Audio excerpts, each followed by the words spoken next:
नमस्कार। Penalty corner में आपका स्वागत है। बीजेपी में दिल्ली में जो राष्ट्रीय मुख्यालय है पार्टी का, वहाँ बैठक चल रही है। प्रधानमंत्री मोदी पहुँचने वाले हैं। केंद्रीय चुनाव समिति की बैठक में आज उम्मीद की जा रही है कि लोकसभा की 100 सीटों के बारे में नाम तय करके घोषित कर दिए जाएंगे। लगभग 100 प्रत्याशी आज घोषित हो जाएंगे। ऐसी सत्ता के गलियारों में चर्चा है, सियासत के गलियारों में चर्चा है। इनमें राजस्थान की भी 7-8 सीटें हो सकती है, जो पहले से पता है कि लड़ेंगे। अनडिस्प्यूटेड, जिस पर कोई पुनर्विचार नहीं होना, तय है कि यही लड़ेंगे, तो आज ही उनके नाम घोषित हो जाएंगे। आज वसुंधरा राजे भी वहाँ हैं, भजन लाल भी वहाँ हैं, मुख्यमंत्री सीपी जोशी भी वहाँ हैं, प्रदेश अध्यक्ष, दोनों डिप्टी सीएम वहाँ हैं, और राजेंद्र सिंह राठौड़ भी वहाँ हैं। पार्टी के काफ़ी प्रमुख नेता ओम प्रकाश माथुर भी वहाँ हैं। सब इस बैठक में मौजूद हैं। अन्य राज्यों के भी हैं मुख्यमंत्री, धामी हैं, आदित्यनाथ हैं, योगी, सब आए हैं और अपने अपने इलाके की जो भी सीटें इस वक्त विचारार्थ हैं उन पर या तो मोहर लगाने में भाग लेंगे या अपनी कोई राय रखनी होगी तो राय रखेंगे। पर ऑलमोस्ट तैयारी है 100 सीटें डिक्लेयर करने की, ऐसा पता चला है। ये 100 सीटें डिक्लेयर करेंगे इधर एक तरफ, उधर कांग्रेस के पास तो भी कोई तैयारी नहीं है देश में भी कहीं कोई डिक्लेयर करने की। तो ऐसा लगता है कि एक मनोवैज्ञानिक जीत इस पहल से बीजेपी को मिलेगी।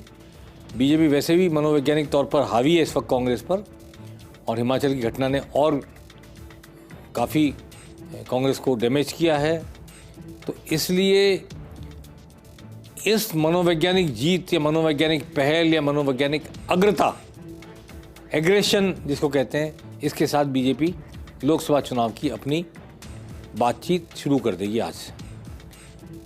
अब कांग्रेस की तरफ से कब नाम आते हैं, कैसे चयन किया जाता है और कैसे घोषणा होती है, इस पर अभी पर्दा पड़ा हुआ है। अभी कुछ भी स्पष्ट नहीं है। राजस्थान में ज़रूर कार्यकर्ता संवाद कार्यक्रम हो रहे हैं जिनके जरिए, और ऑब्जर्वर भी जाकर पता लगा रहे हैं, पर मोर और लेस सबको पता है कि कौन लड़ने को तैयार है, कौन लड़ने को तैयार नहीं है।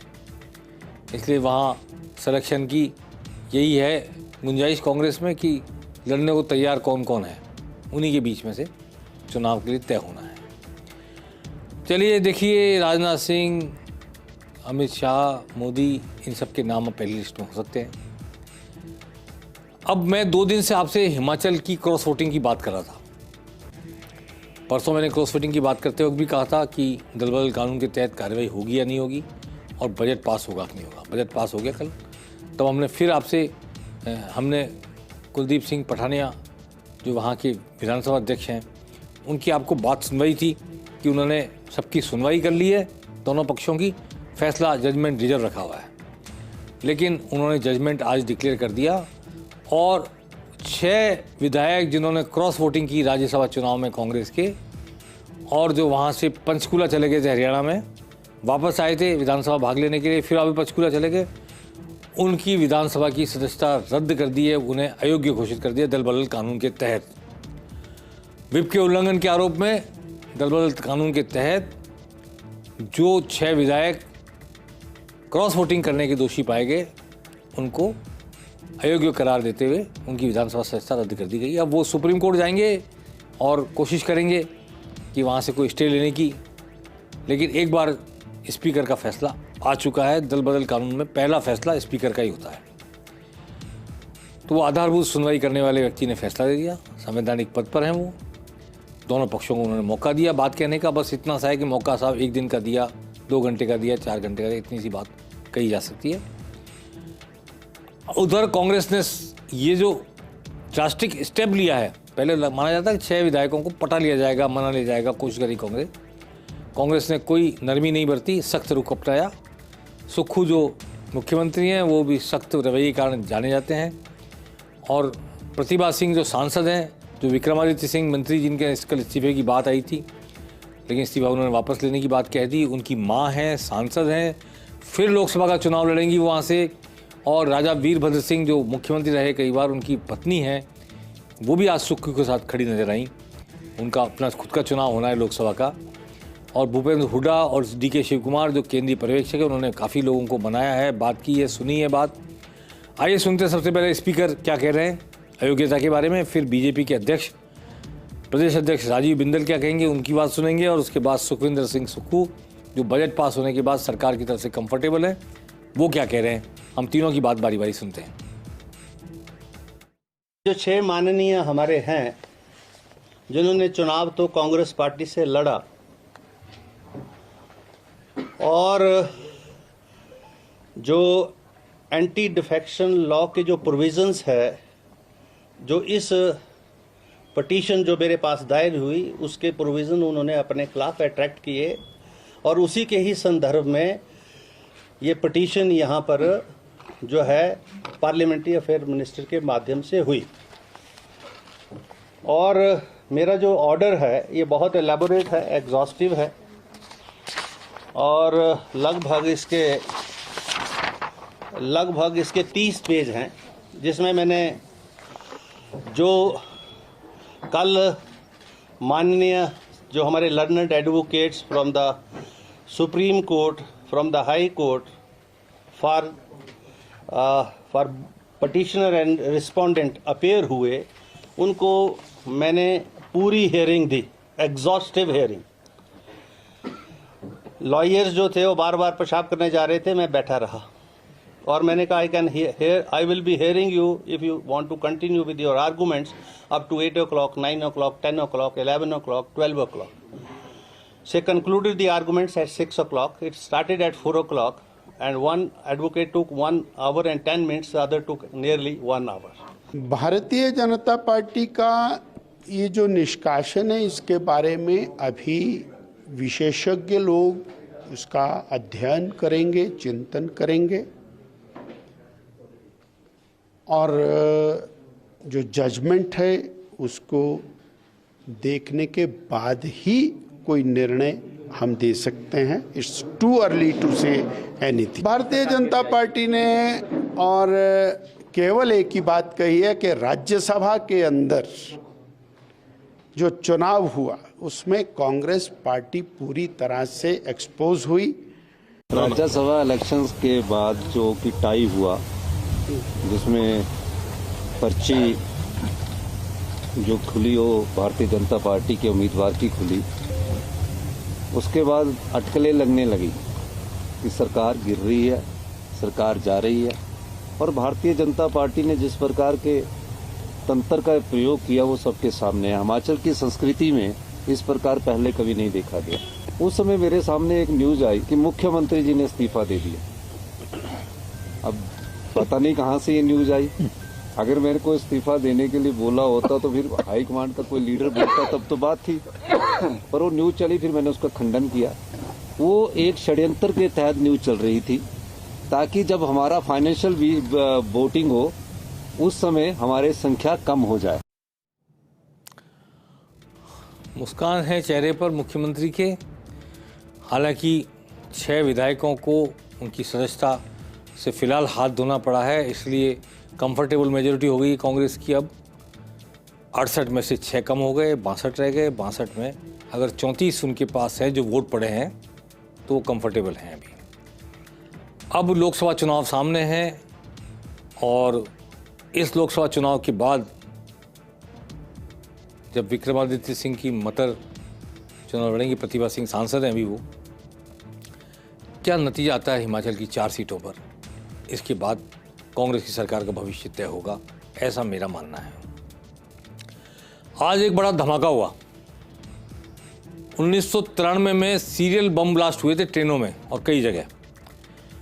1993 के सिलसिलेवार बम ब्लास्ट के रिजल्ट ने, जो आज उनका फैसला आया है कोर्ट का, टाडा कोर्ट का, उसने भी धमाका कर दिया। 2 अभियुक्तों को सजा दी गई है उम्र कैद की, लेकिन जो प्रमुख अभियुक्त था अब्दुल करीम टांडा, 31 साल से केस चल रहा था और सीबीआई ने इसकी जांच की थी और सीबीआई ने इसकी पैरवी की थी। अब्दुल करीम टांडा आज बरी कर दिया गया टाडा कोर्ट के द्वारा सिलसिलेवार हुए बम धमाकों के आरोप से। और 93 का ये मामला 2023 में से बाहर 24 में आकर के अब सुलझा है, लेकिन अब्दुल करीम टांडा को बरी कर दिए जाने के बाद एक नए सिरे से बहस शुरू हो गई है। टुंडा, तो ये जो टुंडा हैं वो बरी हो गए हैं, बहुत बुजुर्गवार हो गए हैं वो भी, आप देखेंगे अभी शायद दिखाई भी देंगे स्क्रीन पर। उनकी जो मुक्ति हुई है उनकी, इसको लेकर कांग्रेस ने बीजेपी को कटघरे में खड़ा करने की कोशिश की गई है। देखिए टुंडा आ रहे हैं। तो जब जयपुर के बम ब्लास्ट के आरोपी छूट गए थे, तब जिस तरह बीजेपी ने कांग्रेस की प्रदेश सरकार को कटघरे में खड़ा किया था, आज वैसा ही दृश्य उपस्थित हुआ। खुद डोटासरा ने कहा कि अब बताइए किसने पैरवी कमजोर की, कैसे छूट गए टुंडा और कैसे बम धमाकों के आरोपी सीबीआई उनकी पैरवी नहीं कर पाई ठीक से, उनकी जांच नहीं कर पाई ठीक से, वगैरह वगैरह तमाम बातों को लेकर उन्होंने घेरा। और घनश्याम तिवाड़ी सांसद राज्यसभा के इस तरफ से आगे आए बीजेपी की तरफ से, उन्होंने कहा कि सुप्रीम कोर्ट में जाएंगे, सजा दिलाने की कोशिश की जाएगी, वगैरह वगैरह। आइए सुनते हैं क्या तो कहा घनश्याम तिवाड़ी ने और क्या कहा प्रदेश कांग्रेस अध्यक्ष डोटासरा ने। ये जो आज का फैसला है, आज की जो पैरवी है, वो कई राज्यों की मिलाकर है। तो इसका चालान सीबीआई ने किया था और सीबीआई के वकील ही ये कार्रवाई कर रहे थे और सीबीआई के वकील ने कहा है कि हम सुप्रीम कोर्ट में अपील करेंगे और हमारे माननीय मुख्यमंत्री जी ने भी भारत सरकार से आग्रह किया है कि इस पर तुरंत अपील कराएं। जब जयपुर बम ब्लास्ट में बरी हो गए तो तुष्टीकरण बता दिया, हमारी असफलता बता दी, हमारा कोई हमने चेष्टा नहीं की सजा दिलाने में। अब क्या कहेंगे, उन्हीं से पूछना है।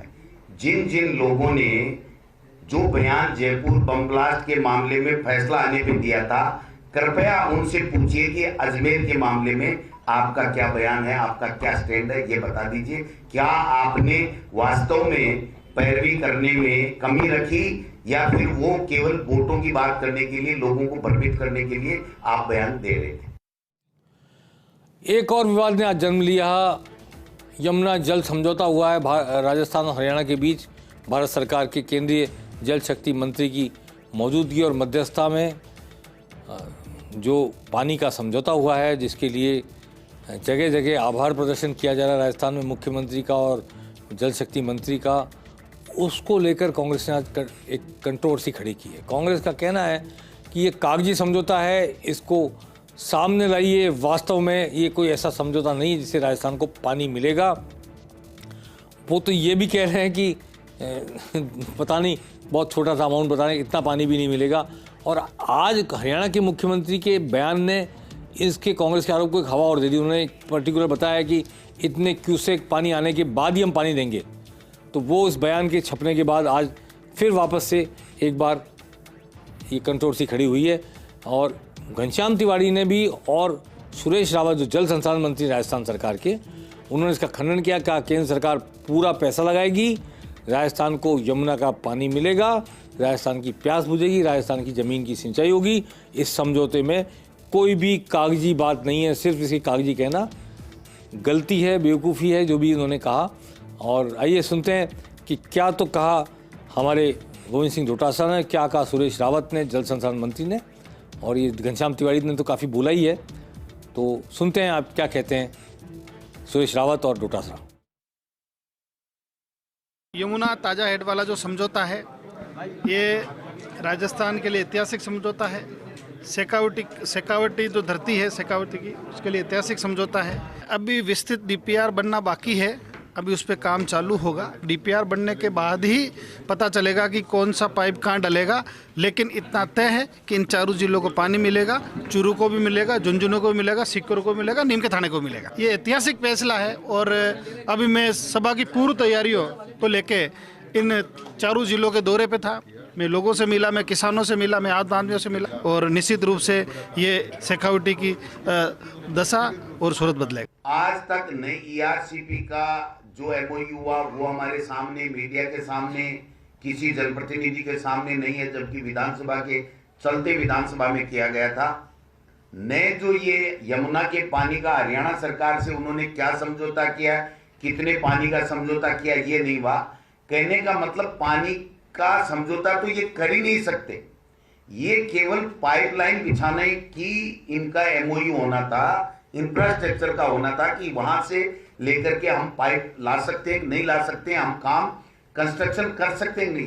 इस केवल कंस्ट्रक्शन की अनुमति देने मात्र से 13,000 क्यूसेक पानी के बजाय 24,000 क्यूसेक पानी हम लेंगे।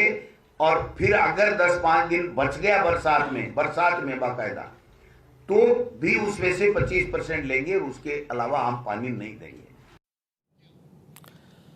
तो ये एक पानी को लेकर कंट्रोवर्सी और टुंडा को बरी होने को लेकर कंट्रोवर्सी, आज की ये दो ही हलचल प्रमुख रही राजस्थान में तो। लेकिन दिल्ली में जो बैठक चल रही है और रात तक एक सूची आने की उम्मीद है, हम सब लोग टकटकी लगाकर इंतजार कर रहे हैं कि बीजेपी अपने 100 के आसपास जो प्रत्याशी उतारने वाली है, उनमें राजस्थान में किस किस सीट पर कौन कौन उतरने जा रहा है। अलबत्ता ये तय है कि जो 3 सांसद विधायक का चुनाव हार गए, जो 3 सांसद विधायक का चुनाव जीत गए, उन 6 सीटों पर तो नए लोग आएंगे ही। इसके अलावा भी ऐसा लगता है कि कम से कम 5-6 सीटों पर और नए प्रत्याशी उतारेगी बीजेपी, और कम से कम 11-12 प्रत्याशी, आधे प्रत्याशी नए होंगे ऐसा लगता है। और 2 या 3 विधानसभा चुनाव हारे हुए नेताओं को भी मौका दिया जा सकता है, जो बड़े कद्दावर नेता हैं लेकिन गलती से दुर्योगवश विधानसभा चुनाव हार गए। वरना उनका जैसा कद है और जैसी वो कला जानते हैं चुनाव लड़ने की, उसमें लगता नहीं था कि वो हार जाएंगे। हार गए, हरवाए गए, जैसा भी हुआ, वो फिर लोकसभा जाने की तैयारी में हैं। उन्हें पार्टी टिकट देती है या नहीं देती है, इस पर सबकी नज़र रहेगी। और भूपेंद्र यादव को लेकर भी सबकी नज़र रहेगी कि वो राजस्थान से लोकसभा चुनाव लड़ते हैं या महेंद्रगढ़ हरियाणा जाते हैं। ये जिज्ञासा के बिंदु हैं। बाकी बहुत सी चीज़ें लोगों को पहले से नज़र आ रही हैं, साफ नज़र आ रही हैं, उन्हें दोहराने की कोई ज़रूरत नहीं। पेनल्टी कॉर्नर में आज बस इतना ही। नमस्कार।